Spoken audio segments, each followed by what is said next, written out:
There we go. Sorry about the delay in the music. Welcome to Through the Eyes of Survivors Uncensored. There are moments in life that people assume are safe, and a maternity ward is definitely one of them. People imagine soft lighting, the nurses moving quickly through the halls, families bringing balloons and flowers, a mother exhausted but smiling because a brand new life has just entered into the world. And it's supposed to be one of the safest places a woman can be. But domestic violence doesn't care about the setting. It doesn't care about the celebration. It doesn't care about the fact that a baby was just born. And tonight we're talking about a story that shattered that illusion. A young mother had just given birth. She'd survived the pain of labor. She survived childbirth itself. But she didn't survive the person who was standing in that hospital room with her. And the reason this story matters isn't just because it's horrifying. It matters because it exposes something that many people still refuse to believe, that pregnancy is often portrayed as the happiest time in a relationship. But research shows that pregnancy can actually become one of the most dangerous periods in a woman's life, especially if abuse is involved. The fact, is the medical research that has been published in the United States found that homicide is one of the leading causes of death for pregnant and postpartum women. Just let that sink in. Higher than cancer, higher than accidents, not childbirth complications, violence. And in most cases, the person responsible is not a stranger, it's their partner. And when I talk about this topic, it's definitely not abstract to me. My daughter Ashley was murdered while she was pregnant, and my granddaughter never had a chance to be born. So when we talk about violence against pregnant women tonight, this isn't a statistic for me. It's personal, very personal. And for many survivors listening to the show, it's personal for them too. So tonight we're going to talk about a case that shocked the country, a young mother killed inside a hospital room after giving birth. But we're also going to talk about the deeper issue behind it, why pregnancy escalates abuse, why the arrival of a baby can trigger control and violence and create these dangerous relationships, and why these stories are not rare. They're not as rare as people want to believe. This is Through the Eyes of Survivors Uncensored.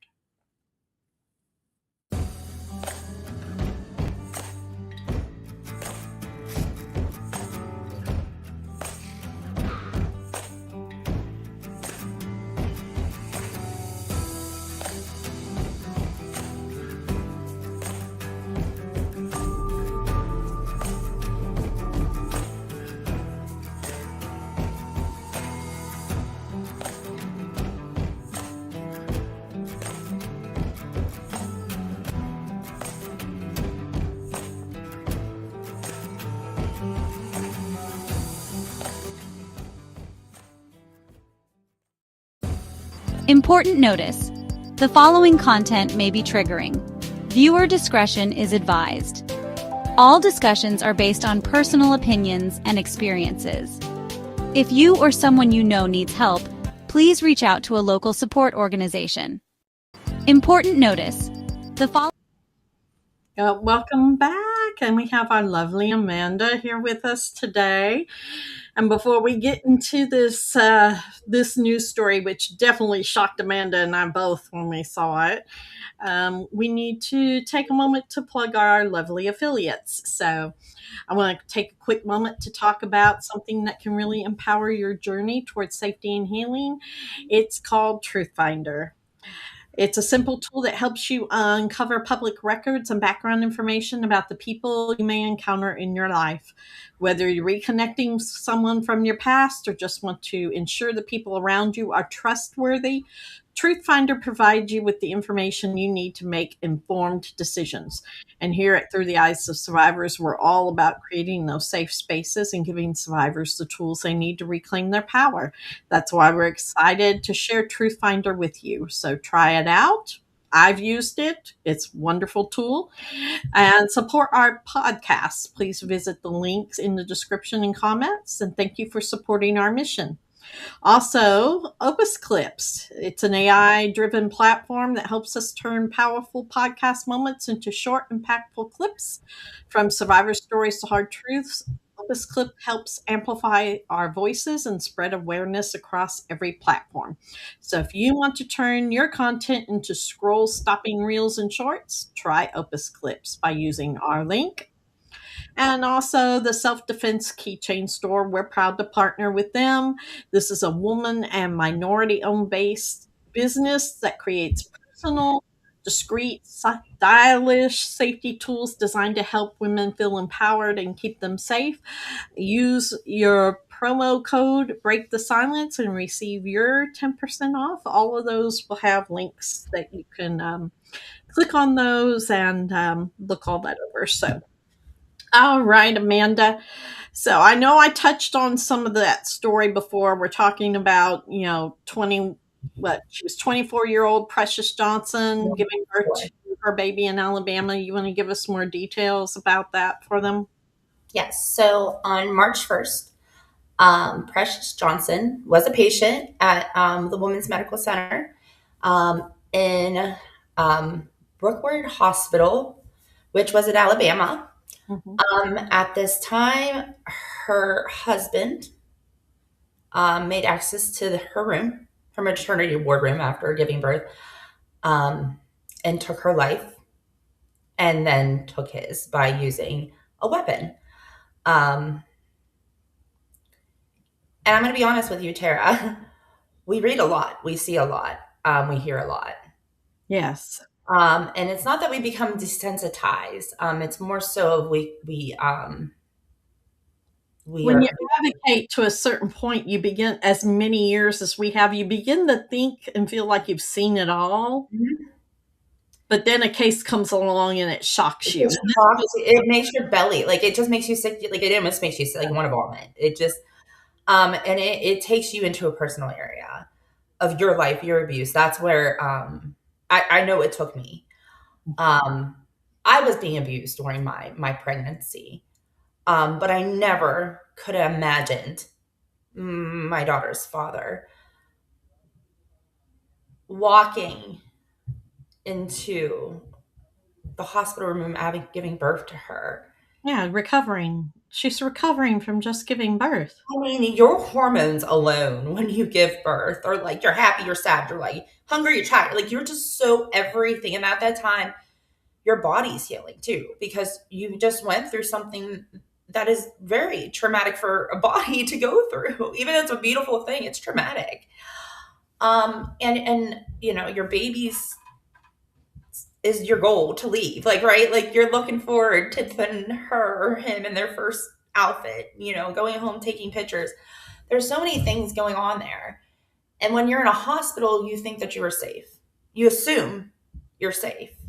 I know I did, right? Because I never questioned my safety when I was sleeping over that night, or when they took my daughter or my son to the nursery. I never questioned that safety, or if there was going to be, and to think about not even seeing that coming, but the people who also were there in that maternity ward as well. Yeah. Who had to hear that to me, that traumatized. Well, I can even imagine, because what you imagine, even, I mean, they were married. They were married. This was not like her ex-boyfriend or. No. Yes. No. So I researched this, and the families are saying, which of course this can be hidden from the families, but still the families are saying there was no indication of abuse. Right. There was none in any of the articles that people felt that it was outward. Now, do we know? That doesn't mean that it doesn't mean they knew. It's not meaning they're lying either. It could have been very well kept. Because here's the thing. She was pregnant. Right. And maybe she didn't want people thinking different of him because he was going to be the father of her child, and this was her husband. There was And also a little bit uh, of an age gap. He was younger, yeah, and he was maybe 19. he He was was 19, 19. So maybe she didn't want to hear the "I told you so." Maybe there was just a lot of, and listen, I'm not shaming her, because when you're going through abuse, you are going through so many things in your head, especially when you're pregnant. When Mhm. you are being abused when you're not pregnant, that's enough. But when you're pregnant and being abused, that is a whole Yes. other psychological trauma. It really is, because again, the hormones and your feelings of yourself and your self-confidence is not sometimes the greatest if you're not with a supportive partner. So we don't know what she was trying to hide behind closed doors in that circumstance, because again, um I was not able to find any reports of any violence, any reported of domestic violence, anyone saying that he was aggressive. Mhm. The picture I saw of them, of course, but we all have those happy pictures with our exes, so those don't really ever tell the truth, right, Tara? Like, Right. I've seen pictures in the past, and I don't have them anymore, but I'm like, good gracious. Like, you know, you're like, who are you?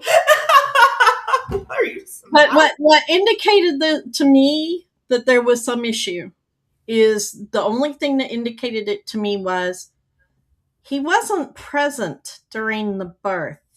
He walked in after she had After. given birth.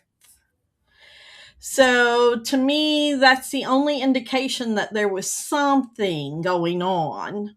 Right, and I mean, there could have been a separation prior Mm-hmm. to the birth. There could have been a fight prior to the birth.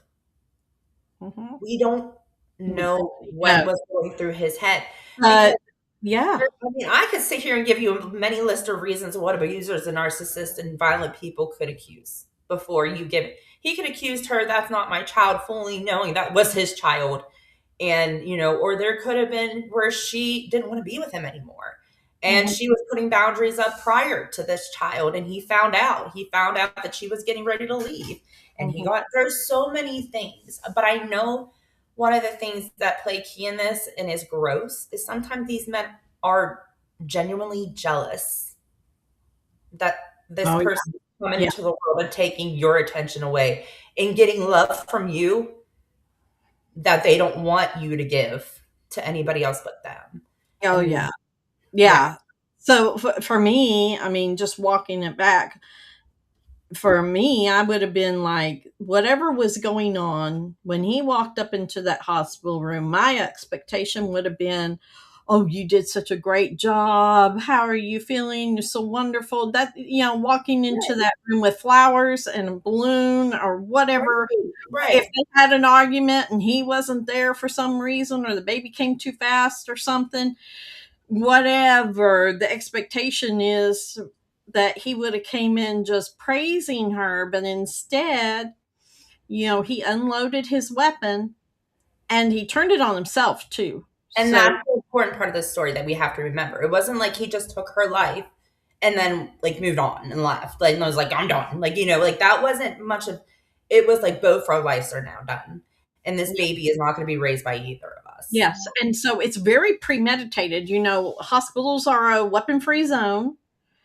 So he premeditated this. This was not something out of passion or anger. He He really premeditated this. He Yes. really did. Yeah, and that to me,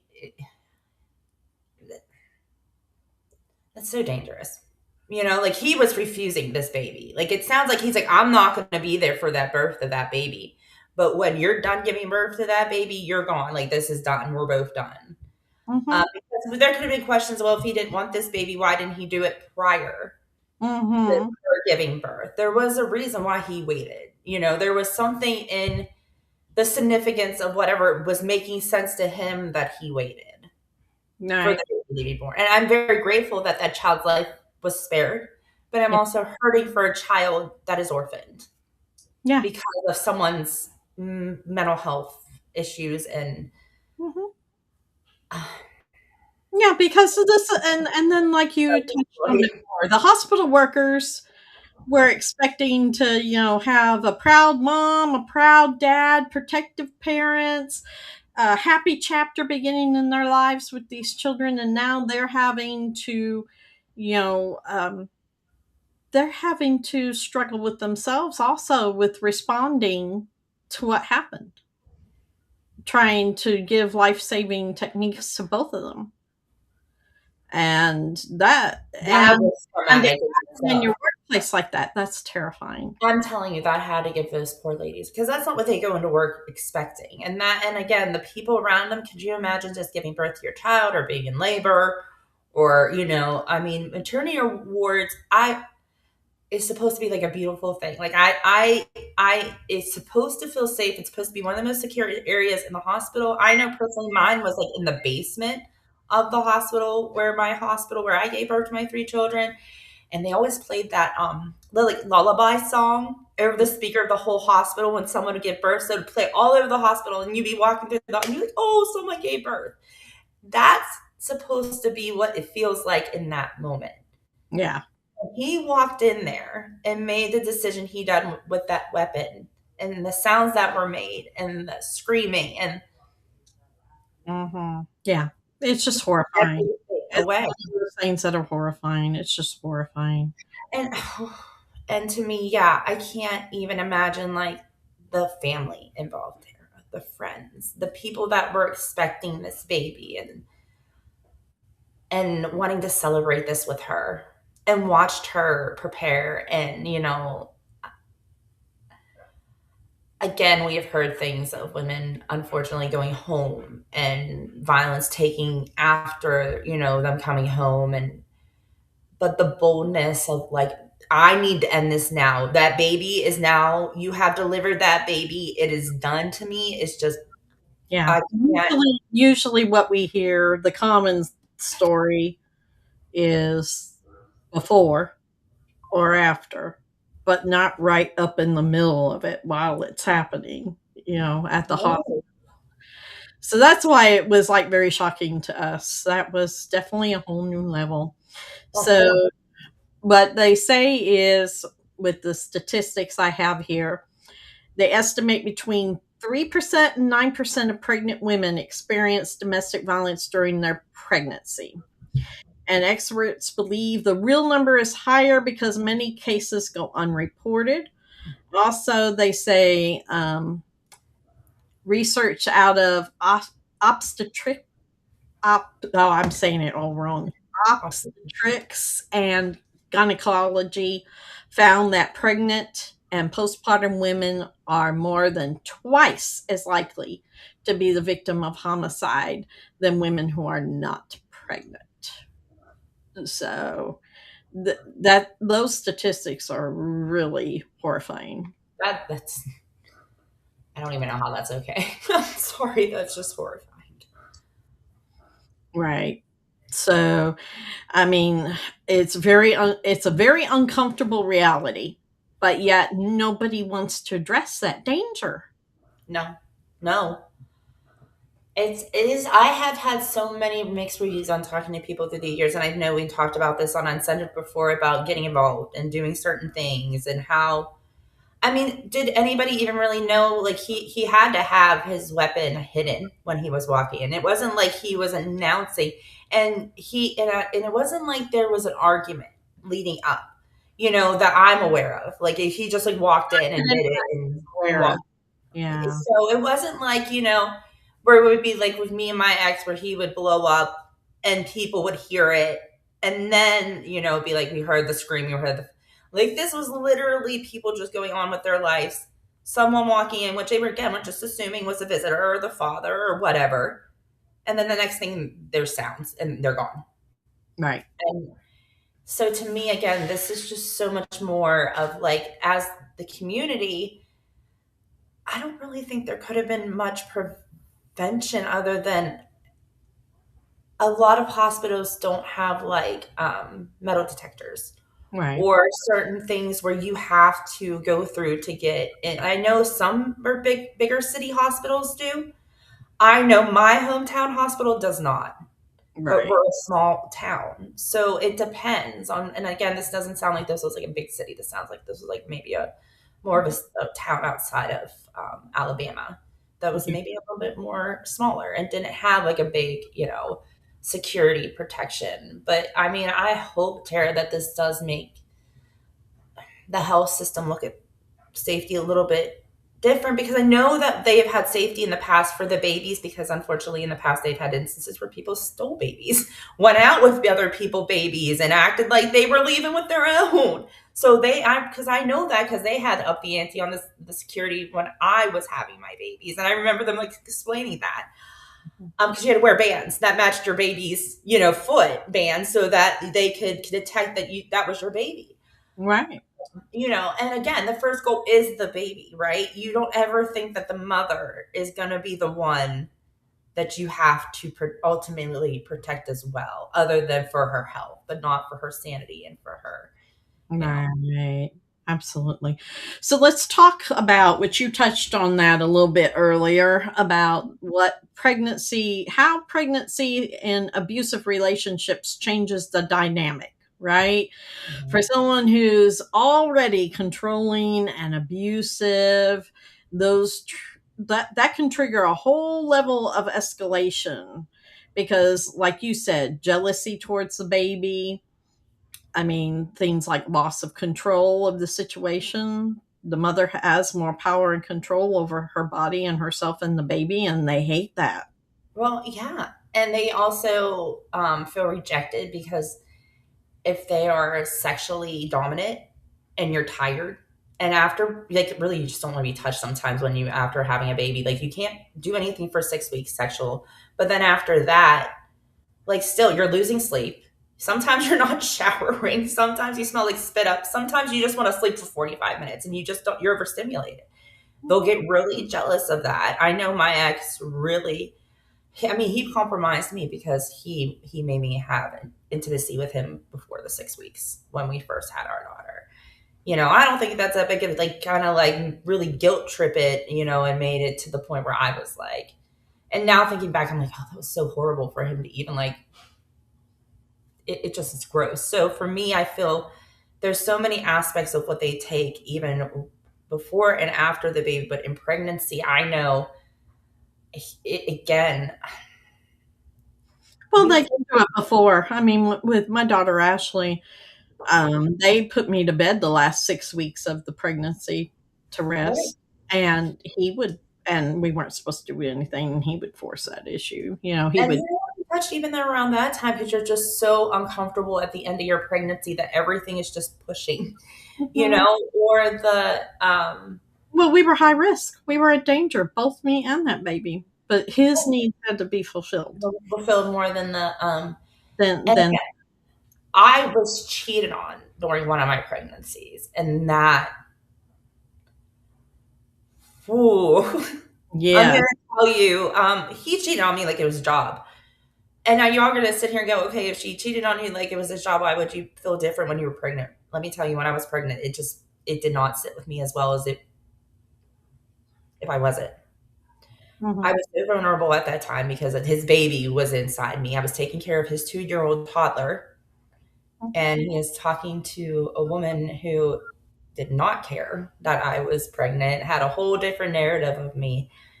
And the night before, and I always talk about this, she threatened to take her life. So before me giving birth to my daughter, so there was ways of even just ruining those moments of like being able to share that time together, or even being made fun of the way I walked because you waddle. Mhm. You know what I mean? And it wasn't like, you're cute. Look how cute you are. You are look like a little penguin. Look how cute. Like, you know what I mean? He like, you look like a penguin. Like, look at you. Like, not in even an endearing way. So many things in that time when you're pregnant. This is the man When that's supposed to. Yeah, you're insecure.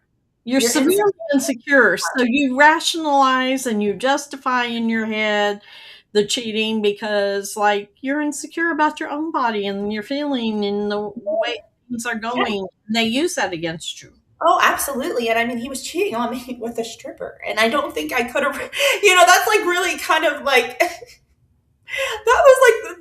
I was like, oh, my body never looked like, but like, and again, it was to the point where she was getting his, like, she would buy him things. She would send him food at his work. So here I am, 8 months pregnant, making him dinner or putting it aside and him coming home and go, she brought me Outback Steakhouse for dinner. I'm not hungry. And I can remember like my best friend being like, I don't know how you were not in jail for certain charges right now because I would be she's like, I wish she would have like I remember I told her that she's like, I'm gonna have to take a moment with this. Yeah, yeah. But there's so many other dynamics. I know my ex was very resentful of having to be all of a sudden financially responsible. Yes. Right? Because they are like they try to cut corners because then they have diapers they have to pay for, wipes, things that are reoccurring. And if it's taken away from their cigarettes or, alcohol addiction or other things, games, whatever they do, they'll cut corners. Like he would buy himself the nicest things, but we would have to go like get the cheapest diapers that would leak. You know what I mean?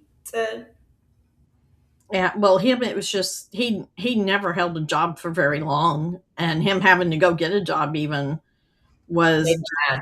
yeah, he Yeah. How resented dare you? having to work and that everybody expected him to work to take care of a wife and child. He was very resentful of that. Well, and they can also bully you.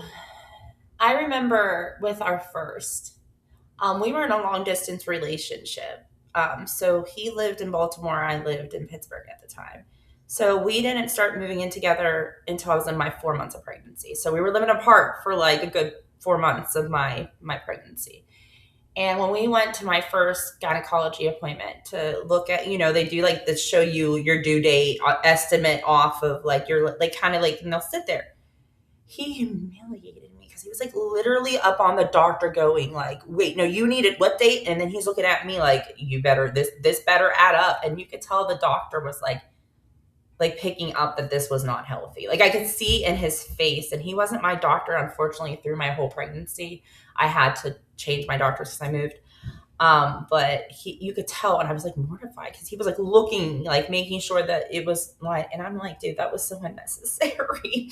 Like this is yours, like undoubtedly yours. Like that was, so they will also make you be like how can you question that? Like even for them to be, because he was always like, I want to have a baby with you, I wouldn't care if you got pregnant. So this wasn't a huge like this, it came out of nowhere. You know what I mean? This was not, we were very irresponsible.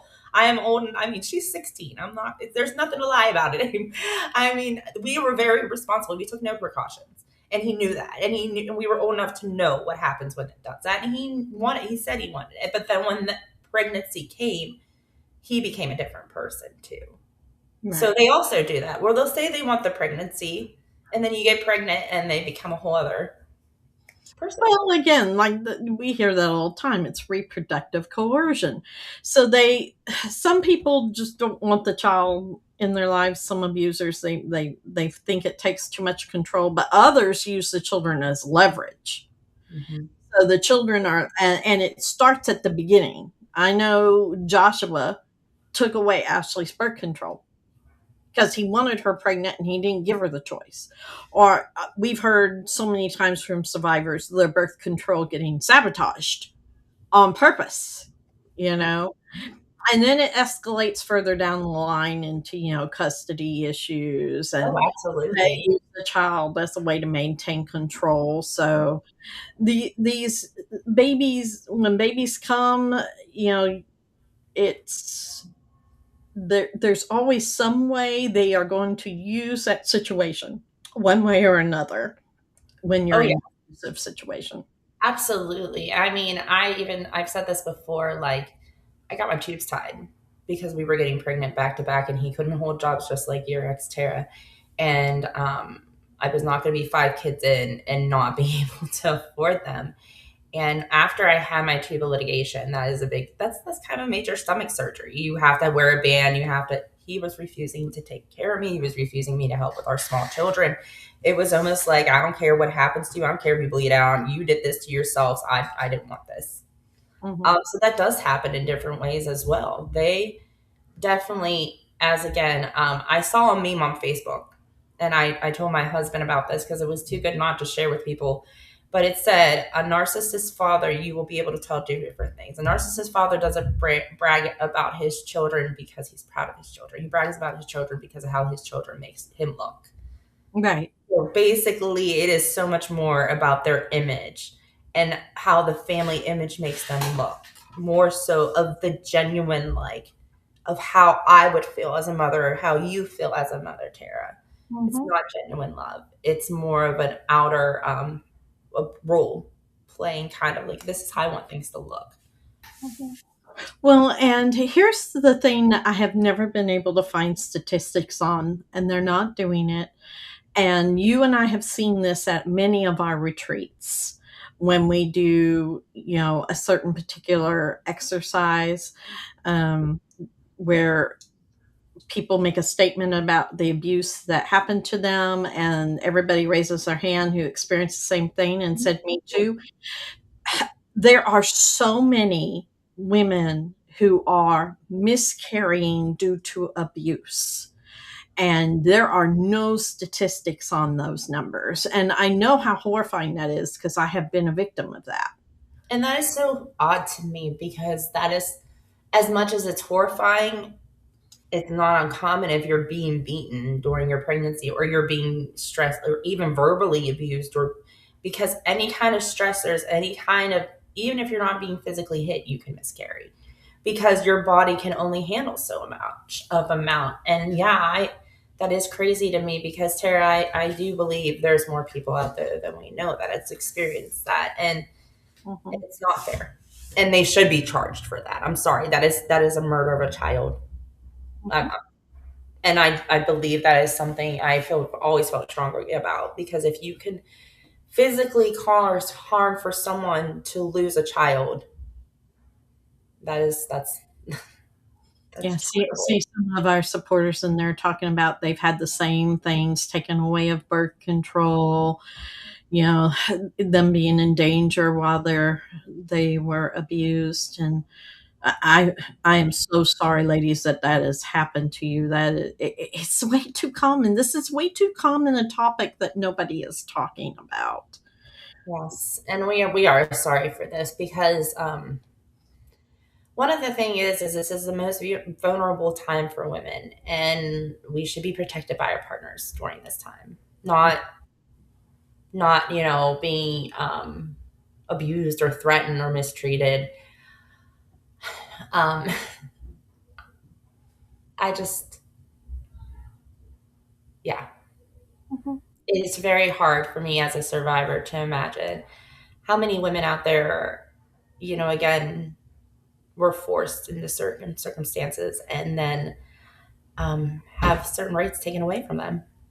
Yeah, absolutely.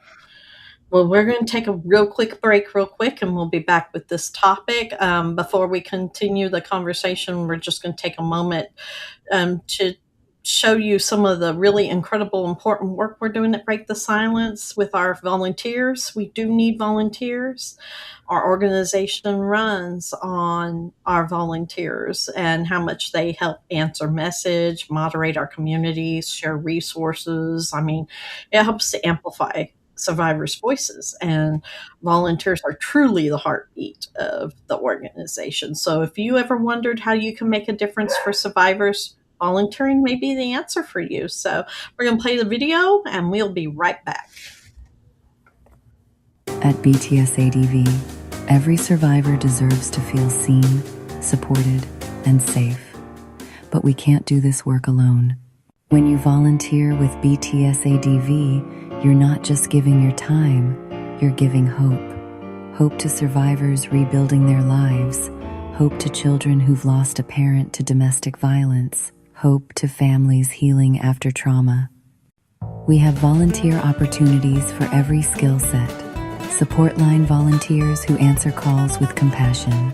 graphics creators who build our educational posts and campaigns, editors who turn podcasts into powerful short-form videos, social engagement volunteers who help keep our pages safe, podcast moderators who guide conversation and protect survivors live, website editors who help publish survivor stories and resources, and video reel creators who bring awareness to millions. You don't need to be perfect. You don't need special degrees. You just need a willingness to show up with courage and empathy. We train you.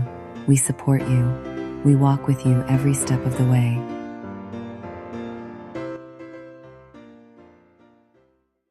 If you've ever wanted to make a difference, if you've ever said, "I wish I could help," this is your moment. Join our volunteer team. Stand with survivors. Be part of something life-changing. BTS ADV, where survivors find connection, support, and hope. Well, we're back. So we're talking about domestic violence and pregnancy and why that matters. I was sitting here thinking, Amanda, while that video was playing about volunteering. Of course, there'll be a link in the description and the topics for volunteering if you want to volunteer. So look for that and put in your application. But, I was sitting here in my head thinking about my pregnancies and what my expectations were as a little girl on up to a young woman. And I think we all get it's kind of an expectation and fantasy of you want a happy pregnancy with a man who loves and adores you. And the minute you tell them you're pregnant, they are so happy and they're happy to watch that baby grow and they think you're so beautiful. And then that baby comes into the world and everything is just so happy, a happy time in the delivery room. And one of the things that my heart has always screamed out was, I never got that. I never got that. It tears my little soul apart sometimes to think that that's all I ever wanted really in a relationship with a man, when the expectation of having children. Yeah. And I never got to have that. It's kind of like the devastation of realizing you have these fantasies of a wedding and then you don't have that wedding, right? Yeah. But this Yeah. is a bigger level. It's a grief. And I understand that fully because I never had with any of my 3 children. He did not touch me as much with my last pregnancy, but it still was an abusive relationship. He was still cheating on me. And I do feel that because I think back to like young Amanda, who first off always wanted to be a mom. They called me Mommy Amanda, my best friend, and they will testify to that because I'm such a nurturer. And I had nieces and nephews when I was growing up that I helped take care of, babysit. So I always loved kids. I worked with kids when I was in high school. I babysat. I did nursery at church. So obviously that was a goal of mine. I can't wait to like get that baby bump and have a husband who's really excited and, gets me my craving food and rubs my feet and cares that I'm uncomfortable and goes to appointments and really is invested. Mm-hmm. And I didn't get any of that. I didn't.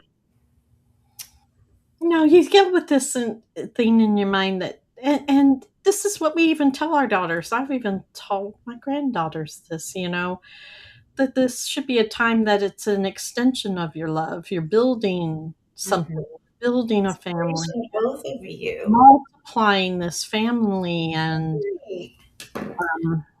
I honestly, abusive relationship. That's not how this no. goes. Well, even, and this might sound so sappy and like dorky, but there is a song by Stevie Wonder that he wrote for his daughter. And a lot of people use it for weddings, but it's Isn't She Lovely?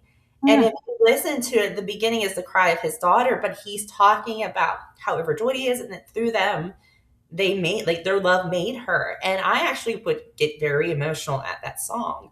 And I do, I get emotional still talking about it because this was someone who valued his wife, but valued the creation of their daughter, Right. their children. You don't get that in an abusive relationship. Yes. Yeah. You And I don't. I don't think we to be honest, I don't think we teach our sons enough the value of that when it's happening and what that means, not just for their marriage, but for their whole For family them, for them, and for them. Mhm. for And them, how powerful that is. Like for how mhm. meaningful as a man. That is like what's making you into a man in that moment. Right. That is so justifying of what you could do. Um, and that can be great for men who came from abuse, and I didn't have good fathers. That is a turnaround point for them. That is, the generational breaking part for anybody. But for women too, it's such a nice thing to have your husband there supporting you too. Because here's the thing: you're so vulnerable when you're giving birth. Whether you're having natural or C-section, or either way you're doing this, it's very vulnerable, and you want the person in there to be safe and not argumentative and not almost getting himself kicked out and having his best friend to have to advocate because he almost got himself kicked out. I mean, I had that with my ex in the hospital when I was giving birth. He made everything so stressful. So, I mean, I remember that with my son because my blood pressure dropped, and the doctor they had on call was not a doctor that I had a good experience with. And instead of my ex being able to have like adult conversations, he was like a full on Karen. Like, you know what I mean? He didn't know how to like be respectful. He did, and that was stressing me out. And his best friend had to step in and go, "The reason your blood pressure isn't coming down is because of you, bro. Like, you need to bring it down." Right. Or, you know what I mean? But that's embarrassing that his best friend had to tell him how to act like that. We don't want that. We Right. want our significant other to be there for us and to not be making scenes and to, it's a lot. It's a lot. It's a lot. It is. And Excuse me. as I'm thinking about all this and saying that, I'm keenly aware of because we think in terms of that illusion, that fantasy. I think that's part of why so many of us women, especially, don't talk about these things going on during our pregnancies because we want the world to see the fantasy because that's what we wanted, right? So it's bad enough that our image of the fantasy has been shattered. For some reason, we hold on into protecting them to try to make the fantasy look real for everyone else around us. And I wonder if that is part of what this young woman was doing, you know, that dismissing those red flags, thinking the baby would fix all of this in her relationship, and trying to put out there the image that she really was desperately hoping for. Well, and this was their first child together, so she could have also thought that maybe that once he saw the baby, Mhm, things would change. mhm. Yeah, He'll fall in love with this baby when he sees it. It's just he's not having that connection because he's not carrying it. Some men don't have that. Like, yeah, there's so much rationalization and justification that maybe she was trying to do at the time and thinking, maybe that once he sees the baby, it'll be different. right. And I mean, as far as the hospital goes, I mean, there's certain things that they can do. I mean, many hospitals don't screen for domestic violence. Mhm. But the problem is so many survivors also don't disclose it if they do. Well, and I think they're scared too. They're scared that CYS is going to get involved. They're going to be deemed as a bad mother if they're saying they're being beaten during their pregnancy. Then they're afraid that if they give birth, CYS is going to show up. Or, like, I mean, I even have those fears because they're going to think that this baby's being born into an unhealthy, household. Yeah. So it's hard to imagine. And I mean, people out there listening, if you have any suggestions, we'd love to hear that in the comments. Like, how can we strengthen this healthcare system with stronger protocols? But yet, how will it work if survivors aren't willing to? divulge. That's the struggle in this. When you have a system that looks at these kinds of things, and I will tell you from pure experience, and I've said that before, I think, on this podcast, the homicide of my daughter, when there's a sheet they have to fill out for that with all the details, time, place, date, all that kind of stuff. And then there's a box that they have to put the reason or condition. And in my daughter's case, they listed it as a lover's quarrel. And that's what my genuine fear is out there across the country to these kinds of situations that are happening, situations like Precious's here, that too many people are looking at this and deeming it a lover's quarrel. And then when the system can list it as that, that is so concerning to me. This was not a lover's quarrel. No, no, nowhere near. Nowhere. I mean, this was an incident that I don't even think she knew was coming. I mean, in all honesty, Mm-hmm. this was more of an attack. Right. It's one of those things where they don't look at sometimes the arguments that couples have. And They're standard arguments. I understand that, but warning signs of something more serious. So I think that's part of what we kind of need to discuss now. So, there's typical arguments that couples have, but when things like obsessive jealousy enter into it, when a stalking type of behavior, when threats and the threats escalate. refusals to taking to your gynecology appointments. Right. Doing things again that are just If there's a strangulation history, if they've ever used weapons to threaten, extreme controlling behavior, and we mean extreme, where you going, what you're doing, what you're wearing, who you're talking to, whether you have a job or not, that kind of thing. Abuse of pets. All of those are lethality indicators within your relationship. You yes. are more likely to be murdered with any of those indicators if you're in a relationship than someone who's just arguing. And with that being said, too, Tara, are you talking about like that's extreme control? Mm-hmm. Because they'll use the excuse, "You're carrying my child." Right. Oh yeah. You are no longer yourself because you're pregnant. You no longer lost boundaries to your rights or your freedom because Right. you're pregnant. Yeah, which is insane. I would be like, then why would you get me pregnant if you didn't trust? I remember saying that. I remember being like, why would you want me having your child if you couldn't trust me as that child's mother without your consent? And then there would always be some kind of insane. But that is one of the things too, that they kind of manipulate that whole situation because they feel like you owe them something because you're carrying their child. You don't owe them anything. Right. Mm-mm.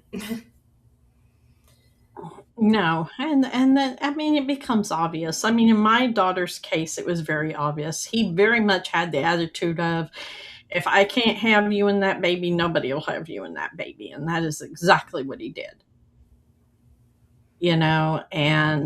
But the thing is that the indicators for this happened long before the homicide happened. It happened long before the pregnancy happened. They were there long before this. So that's why we talk about these things, because we want people to realize it before they get into these situations that are even more dangerous. That these are the indicators, and there is help, and you can get out. Absolutely. Especially with pregnancy. Mhm. There's people that will that I mean there's shelters, there's people, because here's the thing, um, it's much easier to get that plan in place before the baby than it is after. Right. It That's is. truth. Yes.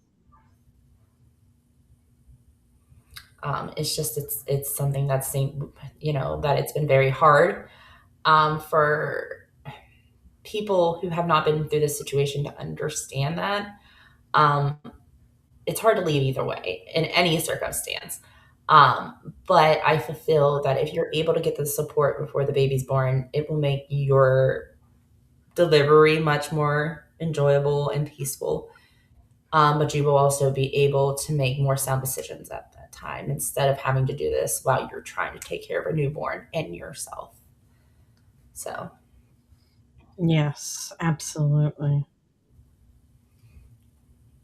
I see we got some comments coming in too. Yeah, I was looking at the comments there. So let's see. Let's see. Rebecca here says it's the connection. We are hardwired for it. Anything, and in particular, traumatic, stressful event does permanent harm to the parent child bond. And even though it can be recovered, the chemical reactions have already happened. That is true. That is true. Yeah, and we don't think about the way it affects our pregnancies either. Because I know my first child abuse was not happening during that pregnancy, and the second uh, pregnancy it did, and there was definitely a difference between the children in how they reacted Hmm. to different things and cases and scenarios. And I've always attributed that to the fact that Ashley had experienced that where Rachel hadn't, even from the womb. Oh, I agree. I even see that in mine, and I think we've talked about that because my son, he was the one that was not, and I was not beaten when I was pregnant with him. I was more so verbally, but I was not beaten, and I could see the difference of between him and my girls three. And I think it does again affect their health as they're developing. All right. And Rebecca also said that in the medical field, we need to stop re victimizing the individual so that they feel safe. I agree.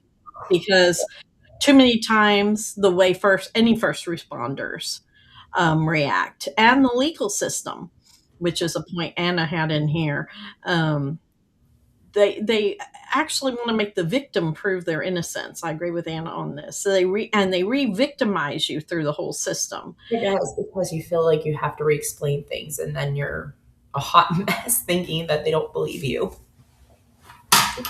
So I agree.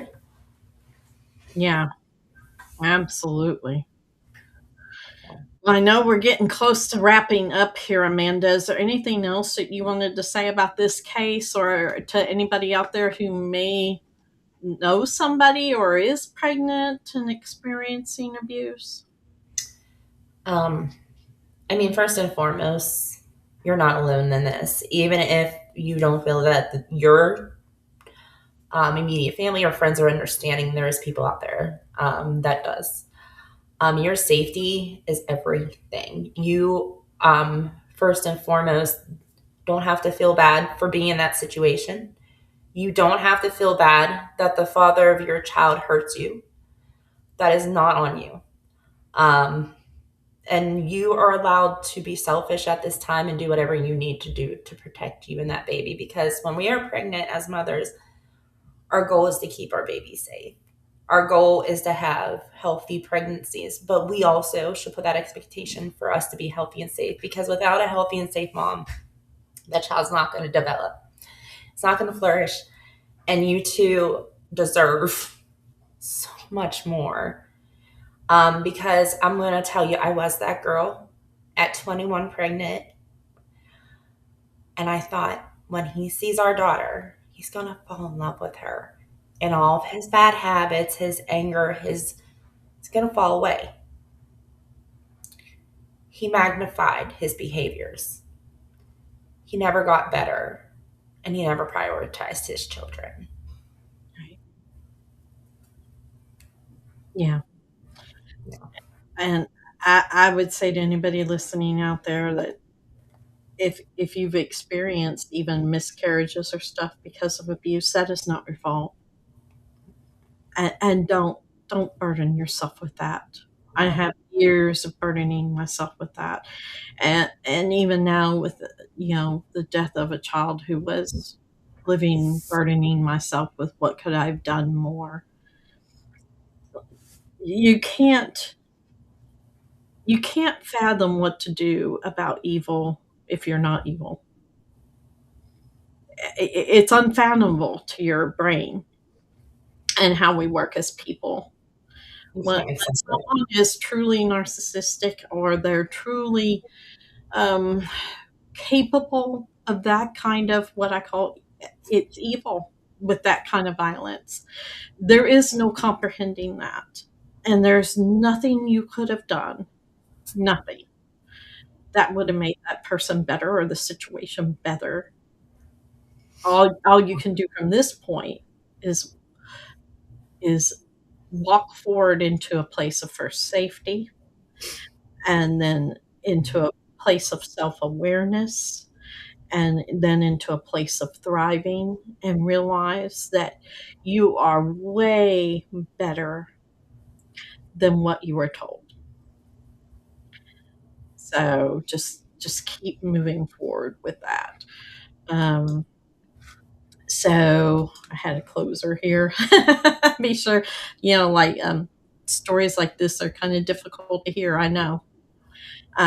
They're harder even for the families who live it, and because behind those headlines, that headline that we read today, there's a child growing up without their mother and father, and that both sides of the family are trying to understand what in the world happened in that moment, which should have been filled with joy.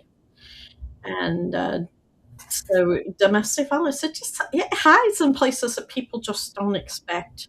And here, and in many of our cases, it's been hidden behind like smiling photos, pregnancy announcements, what we all thought a happy family would look like. And the truth is survivors deserve that safety, like Amanda and I were saying, and support. So they deserve to be believed. That's a big one.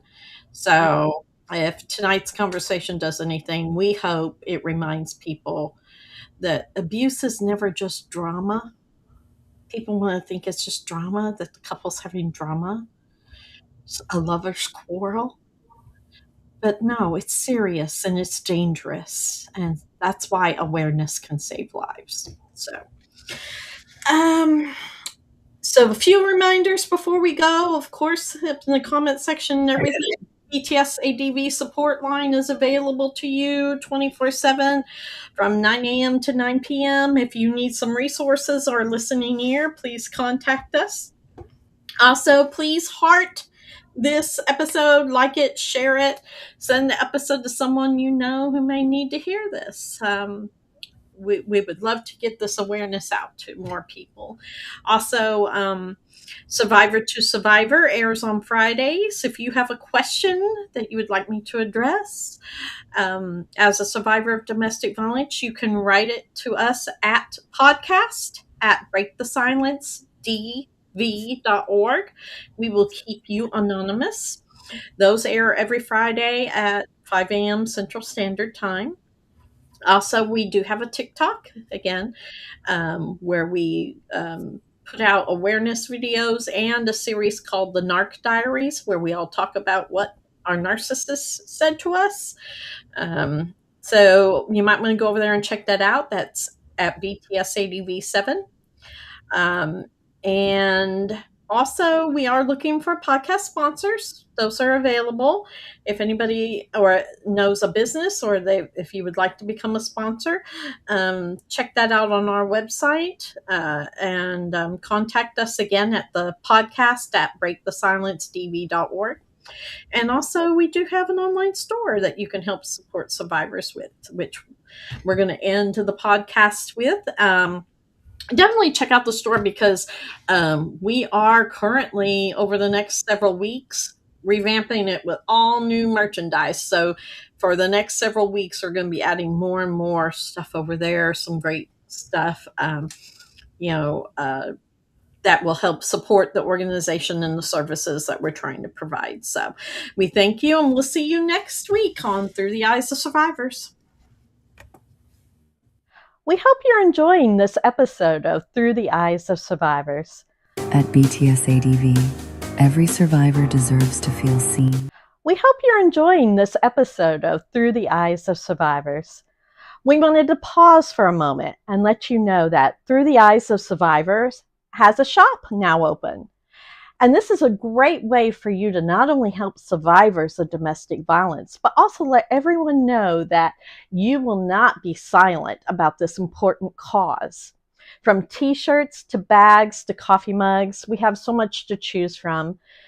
To grab your swag, head to our store at breakthesilencedv.org. That's store.breakthesilencedv.org. We can't say enough about how much we appreciate all that the community does to help support us and this organization. So we hope you've enjoyed this episode and continue to subscribe to future episodes. Thank you.